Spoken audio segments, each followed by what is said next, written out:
Hello, Tom Frezza here for the Naval History and Heritage Command, and today we are again going to be cooking with history with another recipe out of the 1945 edition of the Cookbook of the United States Navy. And the recipe we're going to be focusing on today is for peanut butter filling. Now, sandwiches were probably one of the easiest meals that could be made in the galleys and served to the crews. And it's a very easy meal to eat while you're on watch, if you're at your action stations. And in fact, there's plenty of photos of sailors standing around anti-aircraft guns, stuffing their faces with different sandwiches. And if you look inside this cookbook, there are plenty of different sandwich recipes as well, from the peanut butter filling sandwich to liver and egg sandwich to the baked bean sandwich, which we'll probably get into in one of our later videos. But you also have your standard cold cut sandwiches as well. So there are lots of different options that the galleys could churn out. The reason why I'm looking at the peanut butter filling recipe is because growing up, I ate a lot of peanut butter and jelly sandwiches, and I wanted to see what the Navy had during World War II and what their interpretation of the peanut butter sandwich was. So taking a look at the recipe, originally it was for 100 portions, which we've scaled down the recipe, so we're going to go through the ingredients, tell you what the original portions were, and what the scaled down version is, so you can try to make this at home. So, for the peanut butter filling, ingredients: peanut butter, softened, originally 1 gallon. We're going to be using about 10 ounces. Next up is butter, softened, originally 1 pint. We'll be using 3 tablespoons. And finally, milk, evaporated, originally 1 quart. We're going to be using 2.550 ounces. So this is the makeup. Mix together peanut butter, butter, and milk until smooth.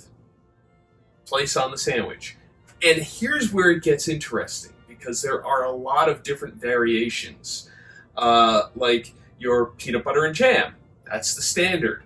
And how you make it. To 8 pounds peanut butter, add 7 pounds of jam jelly or apple butter.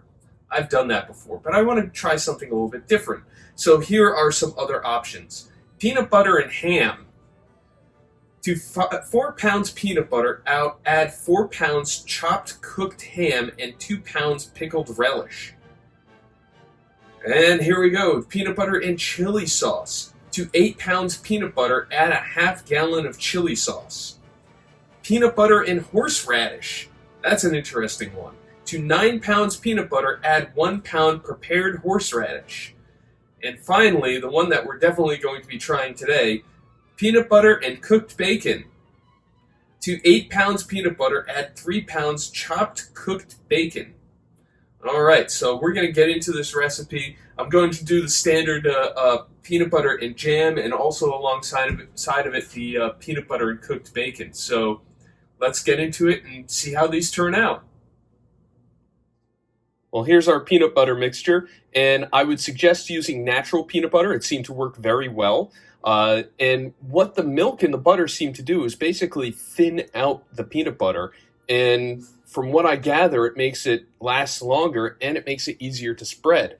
And as you can see on our U.S. Navy mess tray here from World War II, we have our 2 different sandwich variations. One peanut butter sandwich with the filling with jam, the other with the chopped cooked bacon on it.